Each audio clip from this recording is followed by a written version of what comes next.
ఈరోజే బుధవారం ఎంతో పవిత్రమైన విశేషమైన రోజు. వారంలో ఒక్కో రోజు ఒక్కో దేవుణ్ణి పూజిస్తాం. బుధవారం రోజు విఘ్నాధిపతి అయిన వినాయకుడిని పూజిస్తాం. అదేవిధంగా గ్రహాలలో బుధవారం బుధుణ్ణి పూజిస్తాం. మరి ఇంతటి విశేషమైన రోజు బుధుడికి సంబంధించిన ఈ కథలను విన్నా, చదివినా, చెప్పినా, వినిపించినా జన్మల పాపాలు తొలగిపోతాయి. ప్రతి పనిలోనూ మీదే విజయం కలుగుతుంది. మరి ఆ కథ ఏంటో ఇప్పుడు ఈ వీడియోలో తెలుసుకుందాం. అత్రి మహర్షి బ్రహ్మ మానస పుత్రుడు. అత్రి మహర్షికి అనసూయ యందు బ్రహ్మ శివ కేశవాంశలతో చంద్రుడు, దుర్వాసుడు, దత్తాత్రేయుడు అనే ముగ్గురు కుమారులు జన్మించారు. చంద్రుడు బ్రహ్మాంశతో జన్మించాడు. చిన్నతనంలోనే చంద్రుడు దీక్షతో బ్రహ్మ గురించి తపస్సు చేశాడు. ఆ తపస్సుకు మెచ్చిన బ్రహ్మ చంద్రుణ్ణి లతలకు, వృక్షాలకు, ఔషధాలకు, నక్షత్రాలకు అధిపతిని చేశాడు. తరువాత చంద్రుడు రాజసూయ యాగం చేసి దక్షపుత్రికలను 27 మందిని వివాహం చేసుకున్నాడు. ఆ వయస్సులోనే చంద్రుడు దేవగురువైన బృహస్పతి దగ్గరకు శాస్త్ర జ్ఞానం కోసం విద్యాభ్యాసానికి వెళ్ళాడు. గురువును, గురుపత్నిని సేవిస్తూ చదువు సాధిస్తున్నాడు. ఒకనాడు గురువైన బృహస్పతి ఇంద్రుడి రాజధాని అయిన అమరావతికి యజ్ఞం చేయడానికి వెళ్ళాడు. బృహస్పతి భార్య తారకు అందగాడైన చంద్రుడిపై మోహం కలిగింది. ఆమె కవ్వింపు చర్యలకు యువకుడైన చంద్రుడు ఆకర్షితుడు అయ్యాడు. గురుపత్ని అని కూడా మరచిపోయి తార విలాసాలకు లొంగిపోయి ఆమెను ప్రియురాలుగా చేసుకున్నాడు. బృహస్పతికి భయపడి ఆమెను లేవదీసుకుని దూరంగా పారిపోయాడు. ఎవ్వరు చెప్పినా చంద్రుడు తారను వదిలిపెట్టలేదు. ఈ కారణంగా చంద్రుడికి బృహస్పతికి మధ్య శత్రుత్వం మొదలైనది. రాక్షసుల గురువైన శుక్రాచార్యునకు దేవతల గురువైన బృహస్పతితో సహజంగానే విరోధముంది. అందువల్ల శుక్రాచార్యులు, రాక్షస వీరులు కలిసి చంద్రుడి పక్షం చేరి బృహస్పతిని ఎదిరించారు. దేవేంద్రుడు దేవతలతో కలిసి బృహస్పతికి అండగా నిలిచాడు. తార విషయంగా 2 వర్గాల మధ్య పెద్ద యుద్ధమే జరిగింది. 2 పక్షాలలో చాలామంది మరణించారు. బృహస్పతి తండ్రి అయిన అంగీరసుడు ఈ సమస్యను ఎలా అయినా పరిష్కరించమని బ్రహ్మదేవుణ్ణి శరణు వేడుకున్నాడు. అప్పుడు బ్రహ్మదేవుడు వచ్చి చంద్రుణ్ణి మందలించి తారను బృహస్పతికి అప్పగించాడు. అప్పుడు బృహస్పతి తారతో ఇలా అన్నాడు: ఓ అపవిత్రురాలా, సిగ్గులేక వేశ్యలాగా అధర్మంగా ఆ చంద్రుడి వల్ల గర్భాన్ని తెచ్చుకున్నావు. ఆ గర్భం దించుకో అన్నాడు. అయినా తార వినకుండా చక్కటి బంగారు రంగుగల అందమైన బాలుణ్ణి ప్రసవించింది. ఆ శిశువు దివ్య తేజో విలాసుడై మోహనాకారంతో ఉన్నాడు. ఆ బాలుణ్ణి చూసిన తర్వాత బృహస్పతి, చంద్రుడు ఆ బిడ్డ నాది అంటే నాదని వాదులాడుకున్నారు. తగువు తీర్చడానికి వచ్చిన దేవతలు, మునులు ఈ విషయం తల్లి మాత్రమే చెప్పగలదని నిర్ణయించారు. అప్పుడు బ్రహ్మదేవుడు తారను ఒంటరిగా పిలిచి ఆ బాలుడి తండ్రి ఎవరో చెప్పమన్నాడు. దానికి తార సిగ్గుపడుతూ ఆ బాలుడు తనకు చంద్రుడి వల్ల పుట్టాడని తెలియచేసింది. అప్పుడు బ్రహ్మ ఆ బాలుడికి బుధుడు అని నామకరణం చేసి చంద్రుడికి అప్పగించాడు. కుమారుణ్ణి తన ఇంటికి తెచ్చుకున్న చంద్రుడి ఆనందానికి హద్దులు లేవు. ఆ బాలుణ్ణి తన భార్య అయిన రోహిణి చేతిలో పెట్టాడు. రోహిణి బుధుణ్ణి చాలా ప్రేమగా పెంచింది. బుధుడు చిన్నతనం నుంచి బుద్ధిమంతుడు అనే పేరు తెచ్చుకున్నాడు. పెరిగి పెద్దవాడై తపస్సు చేసి అధిక తేజోమూర్తి అయి గ్రహమండలంలో చోటు సంపాదించుకున్నాడు. సూర్య భగవానుడికి విశ్వకర్మ కుమార్తె సంజ్ఞ వల్ల వైవస్వతుడు జన్మించాడు. ఆయన 7వ మనువుగా ప్రసిద్ధుడు. వైవస్వత మనువుకి 9 కొడుకులు.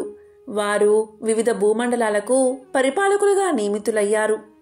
వైవస్వతుడు మరలా భాగ్యవంతుడైన ఇంకొక పుత్ర సంతానం కోసం పుత్ర కామేష్టి యాగం చేశాడు.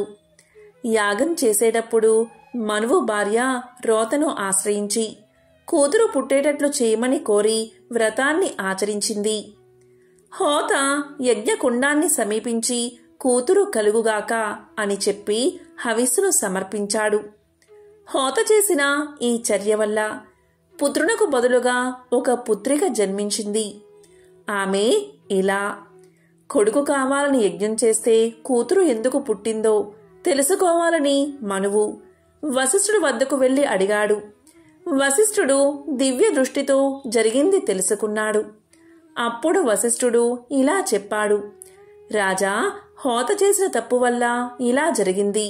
అయినా నువ్వు విచారించకు, నేను పరిష్కారాన్ని ఆలోచిస్తాను అన్నాడు వశిష్ఠుడు. పూజ్యుడైన వశిష్ఠుడు మనువు కూతురు మగతనం కోసం ఏకాగ్ర చిత్తంతో శ్రీహరిని ప్రార్థించాడు. శ్రీహరి మెచ్చి ముని కోరిన వరాన్ని అనుగ్రహించాడు. ఆ కారణంగా ఇలా మగవాడిగా మారి సుద్యుమ్నుడు అనే పేరుతో పెరుగుతూ ఉంది. ఆ సుద్యుమ్నుడు రాజ్యాన్ని పరిపాలిస్తూ ఒకరోజు తన మంత్రులతో కలిసి కారడవికి వేటకు బయలుదేరాడు. క్రూర జంతువులు వేటాడుతూ ఉత్తర దిక్కుగా వెళ్లి మేరుపర్వతం దగ్గరున్న కుమారవనం చేరాడు సుద్యుమ్నుడు. ఆ కుమారవనంలో పార్వతీ పరమేశ్వరులు ఏకాంతంగా విహరిస్తూ ఉంటారు. ఆ వనంలో కాలు పెట్టగానే రాజు వెంట వచ్చిన వారందరూ స్త్రీలుగా మారిపోయారు. ఎందుకు అంటే పూర్వం శివుణ్ణి దర్శించాలి అనే కోరికతో కొందరు మునులు ఆ అడవిలో తిరుగుతూ కుమారవనంలోకి ప్రవేశించారు.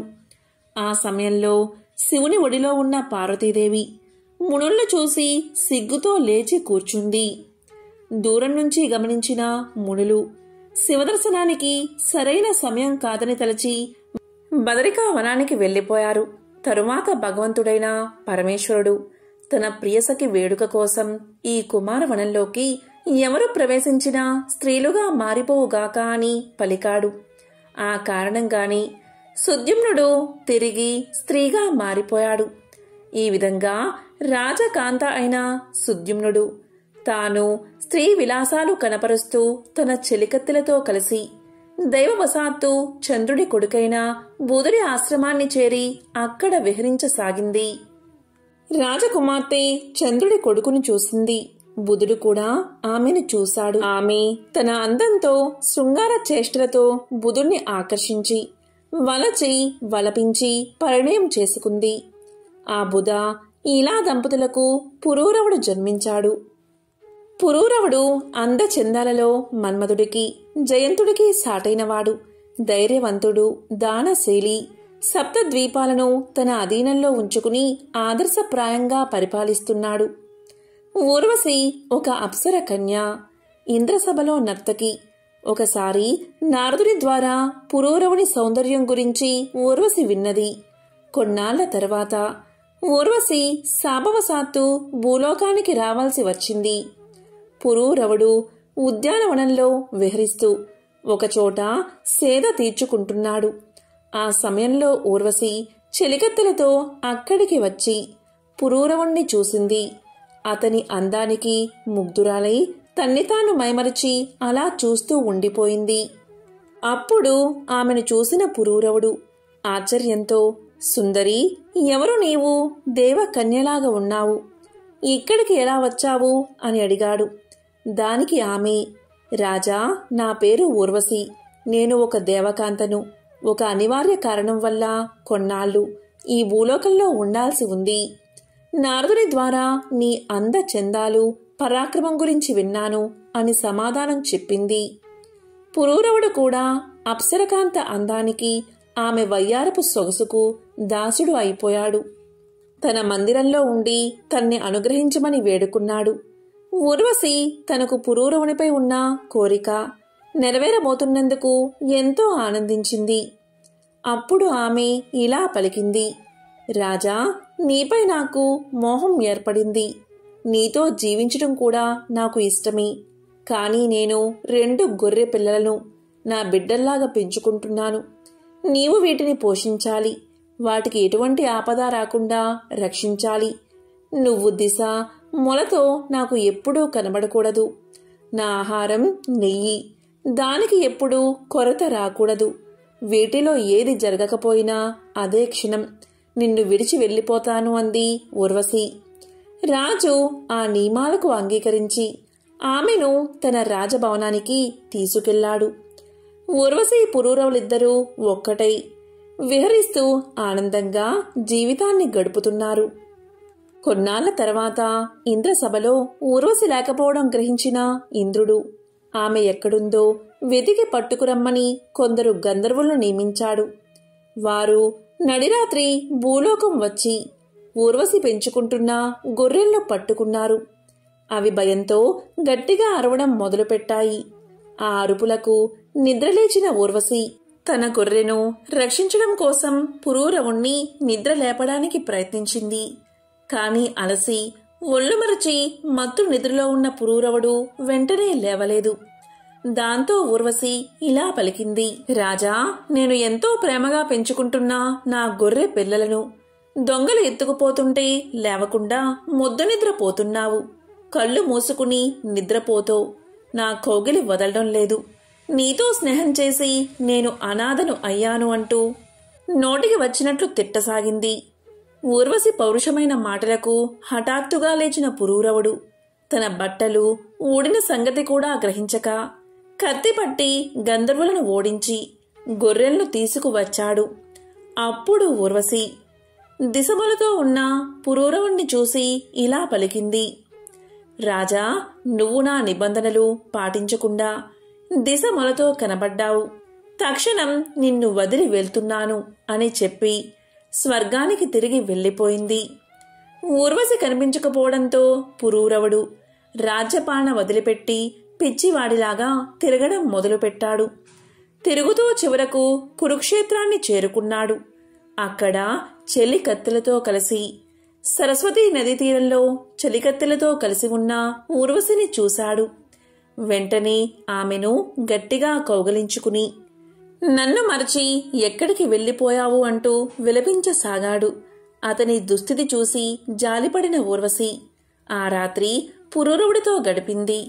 మరునాడు ఉదయం నిద్ర లేచాక రాజుతో ఇలా పలికింది, నీ అనురాగ ఫలితంగా నేను గర్భవతిని అయ్యాను. నువ్వు మహారాజువి. రాజ్యపాలన నీ ధర్మం. సంవత్సరం తర్వాత నేను వచ్చి నీ బిడ్డను నీకు తెచ్చి ఇస్తాను. గంధర్వులను ప్రార్థించు, వారు నిన్ను కరుణిస్తారు అని నచ్చ చెప్పి వెళ్లిపోయింది ఊర్వశి. దీంతో రాజు సంతృప్తిగా రాజధానికి వెళ్లిపోయాడు. పురూరవుడు గంధర్వులను మనస్ఫూర్తిగా ప్రార్థించాడు. ఇక సంవత్సరం కాగానే ఊర్వశికి ఒక పుత్రుడు జన్మించాడు.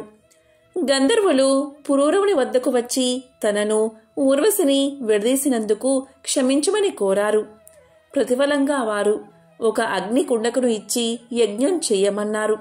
యజ్ఞఫలంగా ఊర్వశితో పాటు తన కుమారుడు లభిస్తారని దీవించారు.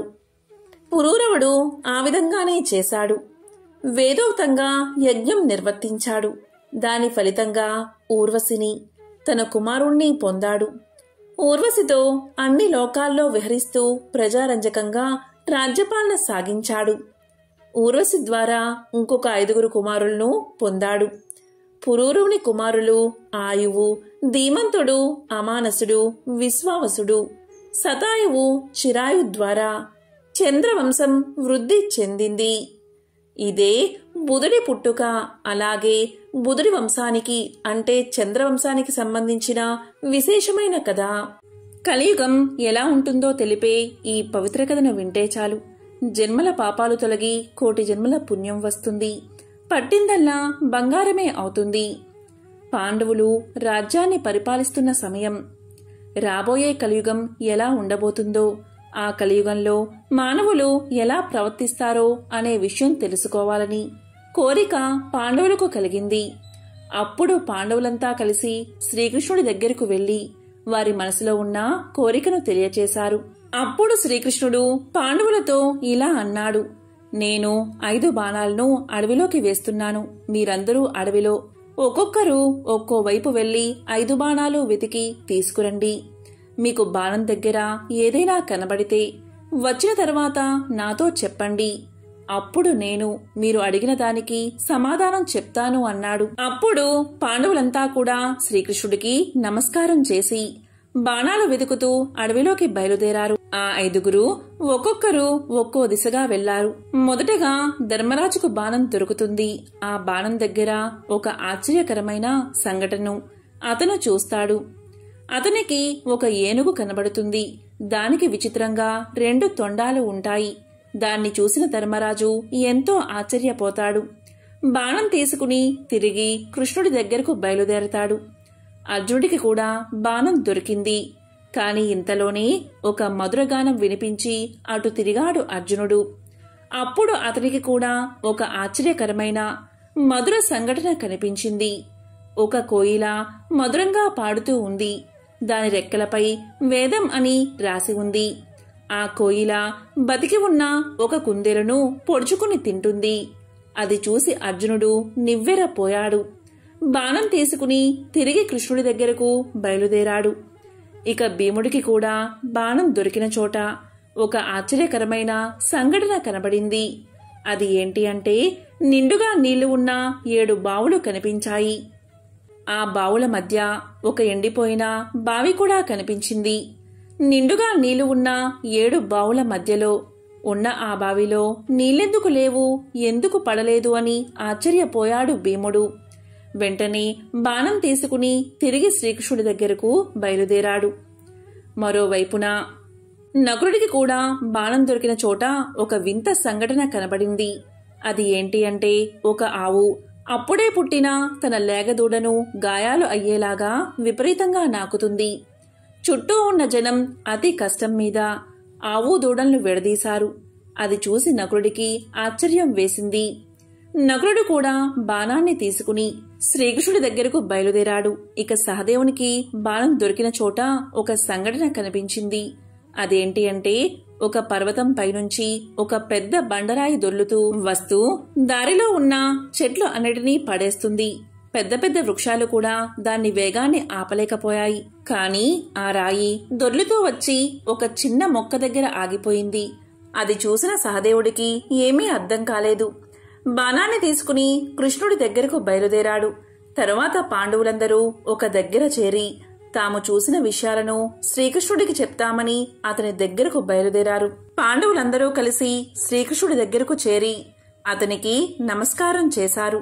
అప్పుడు కృష్ణుడు పాండవులతో మీరు చూసిన విషయాలు ఏంటో చెప్పండి అన్నాడు. అప్పుడు మొదటిగా ధర్మరాజు ఇలా చెప్పాడు. కృష్ణ, నేను బాణం దగ్గర మొట్టమొదటిసారిగా 2 తొండాలు కలిగిన ఏనుగుని చూశాను.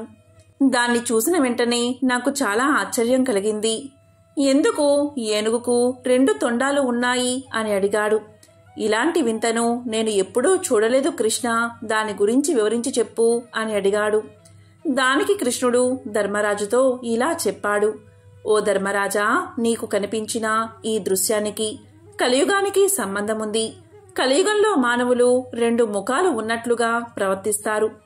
వారు పైకి ఒకటి చెప్తారు, మరొకటి చేస్తారు.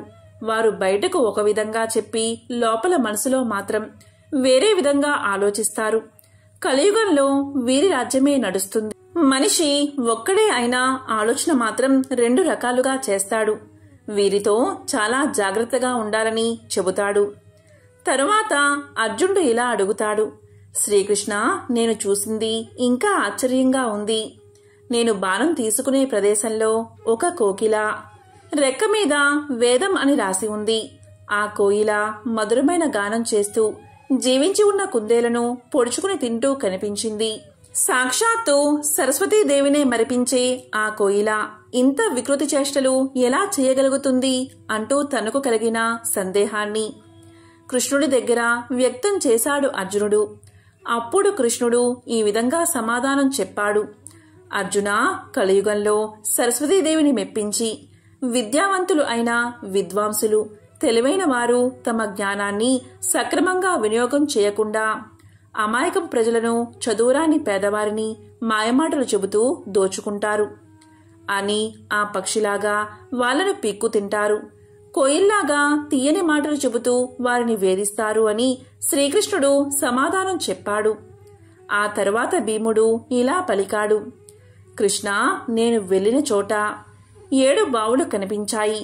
ఆ 7 బావుల్లో 6 నిండుగా నీరు ఉంది. కాని మధ్యలో ఉన్న ఒక బావిలో ఒక చుక్క కూడా నీరు లేదు. ఒకే నేలపై ఉన్న ఈ 7 బావుల్లో ఇదేం తేడా అంటూ భీముడు తన సందేహాన్ని శ్రీకృష్ణుడికి చెప్పాడు. భీముడి ప్రశ్నకు సమాధానంగా శ్రీకృష్ణుడు ఇలా అన్నాడు. భీమా, కలియుగంలో ఉన్నవాడు మరింత ధనవంతుడు అవుతాడు. పేదవాడు మరింత నిరుపేదగా మారిపోయి కటిక దరిద్రాన్ని అనుభవిస్తాడు.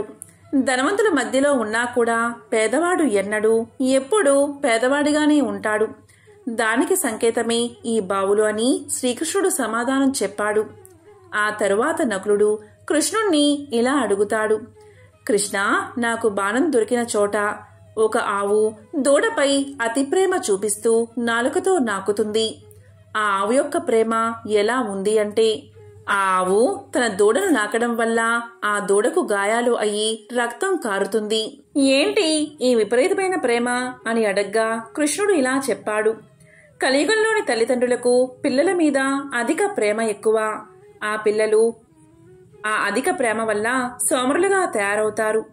వాళ్ళు చూపించే అతి ప్రేమ వల్ల పిల్లల యొక్క అభివృద్ధి ఆగిపోయి సోమరులుగా తయారై భూమికి భారంగా మారతారు.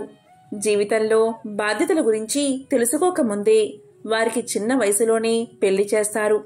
ఈ కలియుగంలో కొడుకుపై తల్లిదండ్రులకు ఎలాంటి హక్కులు ఉండవు. కేవలం భార్యకు మాత్రమే పూర్తి హక్కులు ఉంటాయి. కలియుగంలో తల్లిదండ్రులు పిల్లలపై చూపే అతి ప్రేమకు ఆవు దూడలు చిహ్నాలు అని సమాధానం చెప్పాడు కృష్ణుడు. ఇక చివరివాడైన సహదేవుడు కృష్ణుణ్ణి ఇలా అడుగుతాడు. కృష్ణ, నాకు బాణం దొరికిన చోట ఒక పెద్ద పర్వతం నుండి ఒక భారీ బండరాయి దొర్లుకుంటూ కింద పడ్డం కనిపించింది.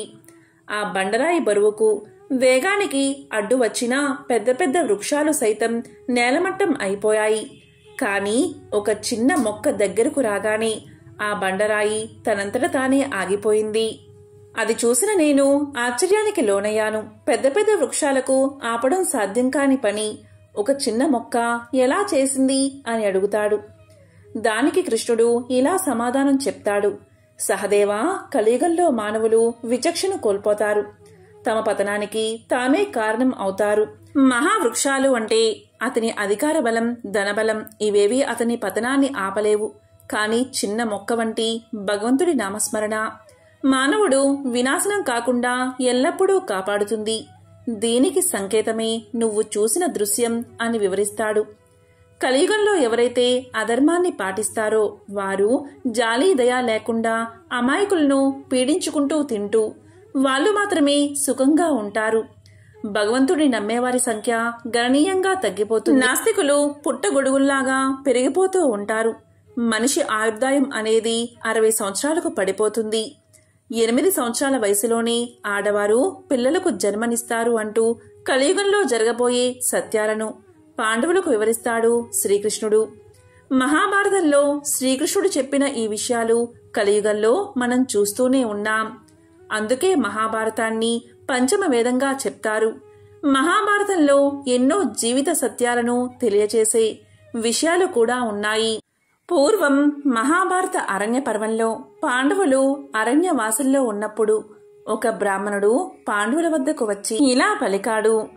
చాలా కంగారు పడుతూ వచ్చి తాను అగ్నిని మదించే అరణి ఒక చెట్టు కొమ్మలో దాచరని, అప్పుడే వచ్చిన ఒక దుప్పి ఆ కొమ్మను రాజుకోనందున అరణి దాని కొమ్ముల్లో చిక్కుకుందని, ఆ తరువాత దుప్పి పారిపోతే దానితో పాటే తన అరణి కూడా దాని కొమ్ముల్లో చిక్కుకుపోవడం వల్ల దానితో పాటే పోయిందని, అది ఒక అరణ్యంలోకి ప్రవేశించి తనకు కనిపించకుండా పోయిందని, ఆ అరణి లేకపోతే తాను నిత్యమూ చేసే అగ్నిహోత్రాది కార్యాలను చెయ్యలేనని, కనుక తనకు తన అరణిని వెతికి తెచ్చి ఇప్పించాలని ప్రార్థించాడు బ్రాహ్మణుడు.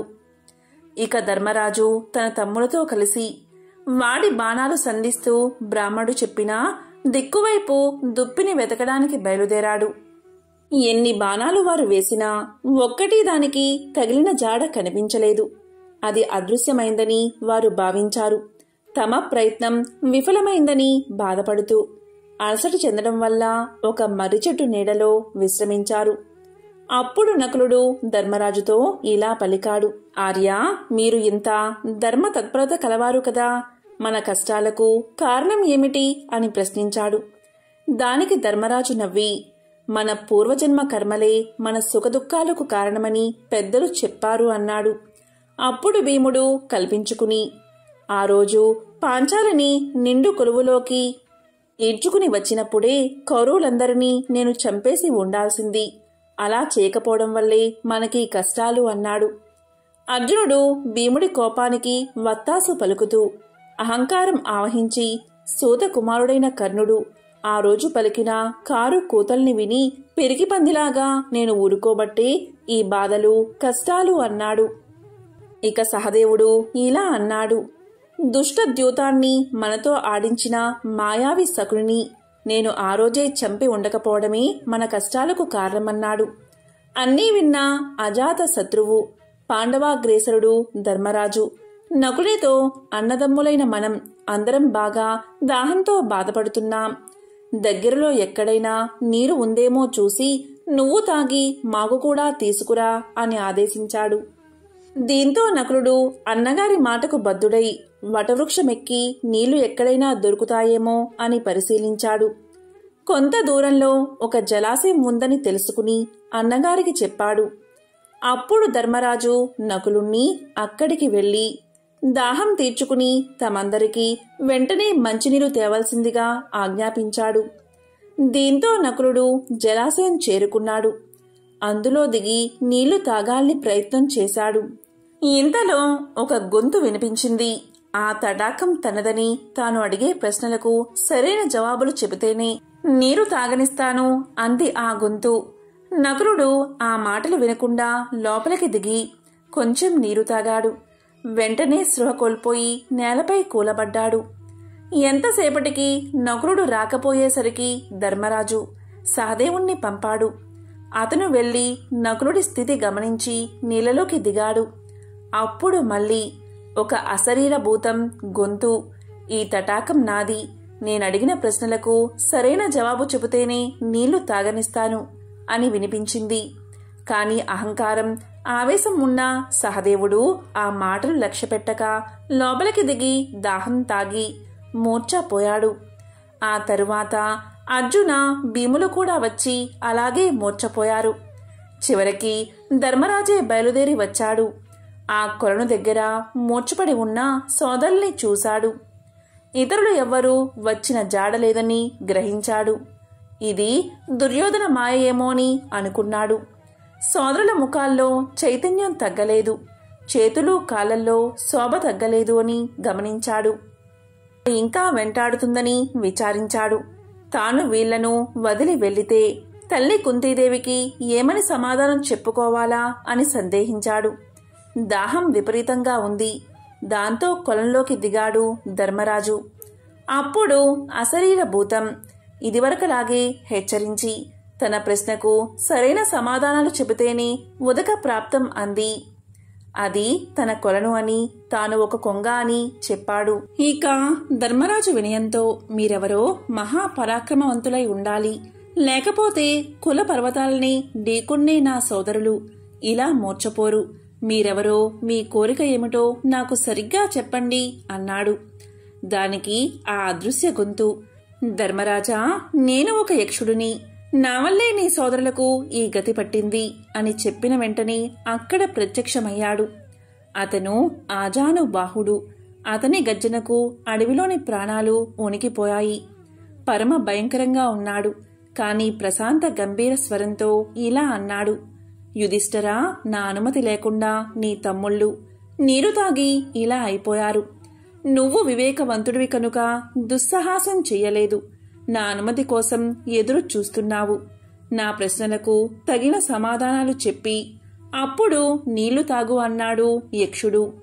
సరే అని ప్రశ్నలు వెయ్యవలసిందిగా ధర్మరాజు యక్షుణ్ణి కోరాడు. ఇప్పుడు ప్రశ్నలు, వాటికి ధర్మరాజు సమాధానాలు తెలుసుకుందాం. సూర్యుణ్ణి ఉదయింపచేసేవారు ఎవరు అని యక్షుడు అడగగా బ్రహ్మం అని ధర్మరాజు సమాధానం చెప్పాడు. సూర్యుని చుట్టూ తిరిగేవారెవరు అని యక్షుడు అడగగా దేవతలు అని సమాధానం చెప్పారు. మానవుడు దేనివల్ల మహత్తును పొందుతాడు అని యక్షుడు అడగగా, తపస్సు అని ధర్మరాజు సమాధానం చెప్పాడు. ఆకాశం కంటే పొడవైంది ఏది అని యక్షుడు అడగగా, తండ్రి అని సమాధానం చెప్పాడు ధర్మరాజు. భూమి కంటే భారమైంది ఏది అని యక్షుడు అడగగా, జనని అని సమాధానం చెప్పాడు. గాలి కంటే వేగమైంది ఏది అని యక్షుడు అడగగా, మనస్సు గాలి కంటే వేగమైందని ధర్మరాజు సమాధానం చెప్పాడు.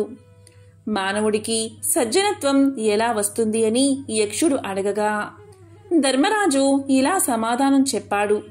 ఇతరులు తన పట్ల ఏ పని చేస్తే, ఏ మాట మాట్లాడితే తన మనస్సుకు బాధ కలుగుతుందో, తాను ఇతరుల పట్ల ఆ మాటలు మాట్లాడకుండా ఎవడు ఉంటాడో అట్టివాడికి సజ్జనత్వం వస్తుంది అని సమాధానం చెప్పాడు.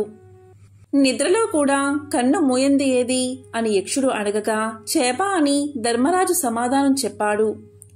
జన్మించియు ప్రాణం లేనిది ఏది అని యక్షుడు అడగగా, గుడ్డు అని సమాధానం చెప్పాడు ధర్మరాజు.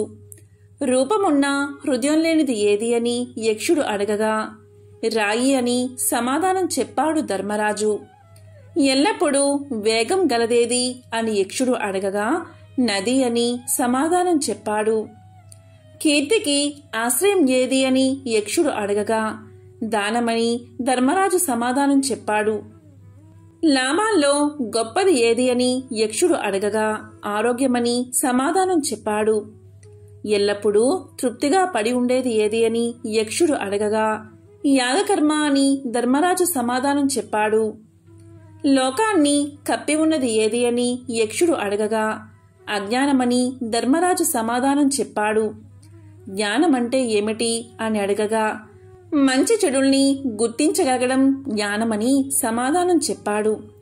దయ అంటే ఏమిటి అని యక్షుడు అడగగా, ప్రాణులంటిని సుఖం కోరడం దయ అని సమాధానం చెప్పాడు. ఇలా యక్షుడు ధర్మరాజును అనేక ప్రశ్నలు వేశాడు. అన్ని ప్రశ్నలకు ధర్మరాజు సరైన సమాధానం చెప్పాడు. ఆ సమాధానాలు విన్న యక్షుడు, నా ప్రశ్నలంటికి సరైన సమాధానాలు ఇచ్చావు, నాకు ఆశ్చర్యాన్ని కలిగించావు. నీ సోదరులలో ఒక్కరిని బతికిస్తాను, ఎవరిని జీవింపచెయ్యాలో నువ్వే చెప్పు అన్నాడు యక్షుడు. అప్పుడు ధర్మరాజు కొంచెంసేపు ఆలోచించి ఇలా చెప్పాడు. సుమున్నత బలశాలి అయిన నా సోదరుడు నకులుణ్ణి బతికించు మహానుభావా అని అన్నాడు. దానికి యక్షుడు, భీమార్జునులు అత్యంత ధైర్య సాహసవంతులు, వారిని బతికించమని కోరుకోకుండా నకులుణ్ణి ఎందుకు ఎంచుకున్నావు అని అడిగాడు. దానికి ధర్మరాజు, యక్షీశ్వర, మా తండ్రి పాండురాజు గారికి కుంతి, మాద్రి అని 2 భార్యలు. కుంతి తనయుల్లో నేను బతికే ఉన్నాను, మాద్రి తనయుల్లో ఒక్కరైనా జీవించాలి కదా అన్నాడు. అప్పుడు సంతోషించిన యక్షుడు, నీ ధర్మజ్ఞతకు మహా ఆనందంగా ఉంది, నీ సోదరులందరినీ పునర్జీవితుల్ని చేస్తాను అని చెప్పి వారందరికీ స్పృహ కల్పించాడు. దీంతో పరమానంద భరితుడైన ధర్మతనయుడు అంటే ధర్మరాజు ఇలా పలికాడు. నీవు యక్షుడివి కావు, నువ్వేదో దేవతవు, దీంట్లో సందేహం లేదు. నీ యథార్థ స్వరూపం నాకు చూపించు అని కోరాడు. దానికి యక్షుడు, నేను ధర్మదేవతను. సత్యం, శౌచం, దానం, తపం, సమం, దాంతి, కీర్తి, సమగ్ర పరిజ్ఞానం నా స్వరూపాలే. నా కుమారుడివైన నిన్ను చూడాలి అనే ఉద్దేశంతోనే ఈ కొలను చేరాను. నన్ను ఆశ్రయించిన వారెవరూ దుర్గతి పొందరు. నీ సాధువర్తనకు సంతోషించి ఇంకో వరం కూడా ప్రసాదిస్తున్నాను, కోరుకో అన్నాడు. దీంతో ధర్మరాజు అమిత ఆనందాన్ని పొంది భక్తితో ధర్మదేవతకు సాష్టాంగ నమస్కారం చేశాడు. ధర్మదేవ, ఆశ్రమ సమీపంలో ఉన్న ఒక బ్రాహ్మణుడి అరణిని జింక అపహరించుకు పారిపోయింది.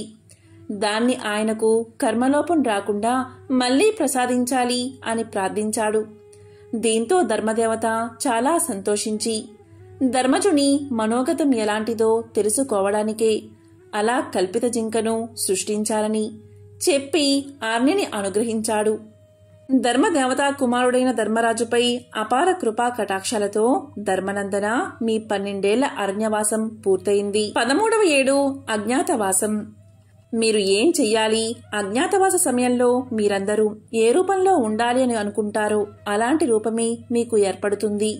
మిమ్మల్ని ఎవరూ కొంచెం కూడా గుర్తుపట్టలేరు. ఇది మీకు వరంగా ఇస్తున్నాను. ఇంకేమైనా కోరిక ఉంటే నాకు తెలియచేయండి, నెరవేరుస్తా అన్నాడు. విజ్ఞుడైన ధర్మరాజు, నీ దర్శనంతో ధన్యుణ్ణి అయ్యాను. ఇంకేం కోరిక లేదు. నా మనసు క్రోధ, లోభ, మోహాది దుర్గుణాలకు ఎప్పుడూ దూరంగా ఉండి సదా ధర్మాచరణతో విలసిల్లేటట్లు అనుగ్రహించు అని వేడుకున్నాడు. ఆ వరాన్ని ఆనందంగా ప్రసాదించి ధర్మదేవత అదృశ్యం అయిపోయాడు. భీమార్జున, నకుల, సహదేవులు యథాస్థితికి వచ్చారు. అందరితో కలిసి ధర్మరాజు మళ్లీ ఆశ్రమానికి చేరుకున్నాడు. బ్రాహ్మణుడికి ఆరనిని అందజేసి ఆయన శుభాశిస్సులను పొంది ఆనందంగా సోదరుడితో గడిపాడు. బుధవారం రోజు ఎవరైతే ఈ కథను వింటారో లేక చెప్తారో అటువంటి వారి సమస్త దోషాలు తొలగిపోతాయి. జన్మల పాపాలు తొలగి కోటి జన్మల పుణ్యం కలుగుతుంది. సకల శుభాలు కలుగుతాయి.